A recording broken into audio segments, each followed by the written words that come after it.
सेव्यमान पावनाङ्घ्रिपङ्कजं ज्ञानयज्ञसूत्रमिन्दुशेखरं कृपाकरं नारदादियोगिवृन्दवन्दितं दिगम्बरं काशिकापुराधिनाथ कालभैरवं भजे।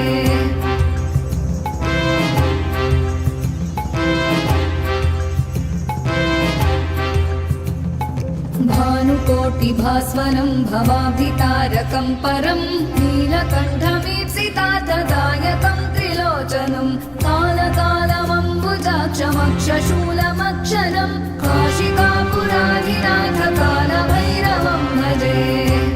शूलटङ्कपाशदण्डपाणिमादिकारणं श्यामकायमादिदेवमक्षरं निरामयं भीमविक्रमं प्रभुं विचित्रताण्डव